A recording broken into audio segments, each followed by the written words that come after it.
To apply for a job with training, I would recommend find out about the industry that you want to go into. Be prepared for the interviews, so do some research in terms of what employers are looking for, and just be confident in yourself and clear about what you want to do.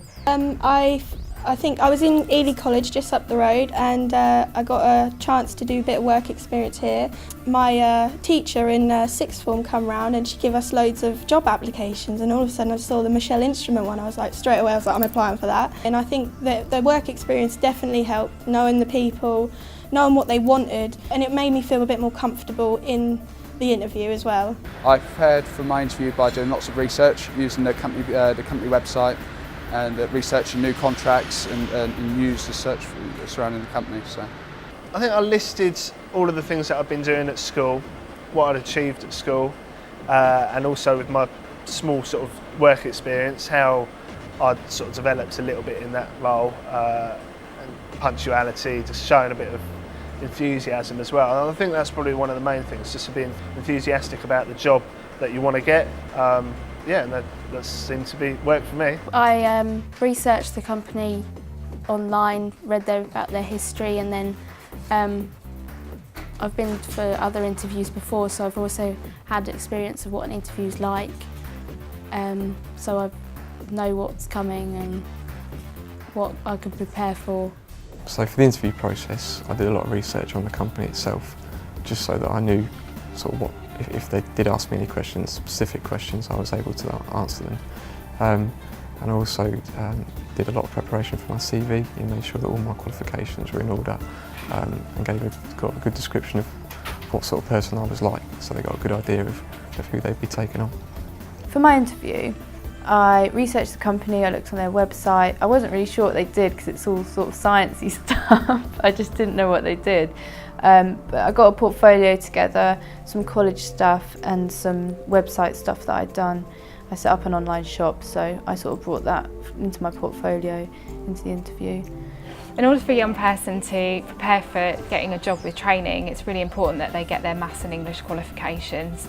If they don't manage to achieve these at school, then we can look into other options for them.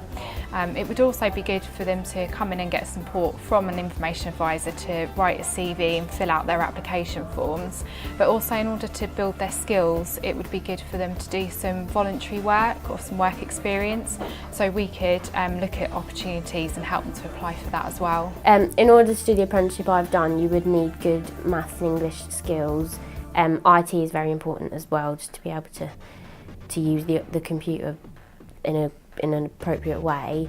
I'd say English is one of the key skills, just because to be able to communicate effectively with other people that you're working with, and also with the other apprentices, because it's good to speak to them to see how their roles differ from yours as well. Yeah, so maths and English are probably the most important subjects for me. On my day-to-day role, I'm using a lot of maths and also writing a lot of text documents out as well, so they're both definitely the most important subjects from school. If a young person is not in education, employment or training and they've applied for a job with training or an apprenticeship and they have any worries about going for an interview, then they can pop along to a youth support service centre and get some tips on interview techniques. That is one of the things that we help young people with. So for example, we would advise to do a little bit of research about the employer, tips on what to wear, switch your mobile phone off and all things like that. There's no substitute for a good foundation, so good GCSEs are really very important. But equally, I think it's also very useful, and one of the things I always look for in an interview situation is a genuine interest and spark in that person for the type of work that they're saying they're interested in doing. And I really believe that if you've got a passion about a subject, that will take you a long, long way in life and in your career.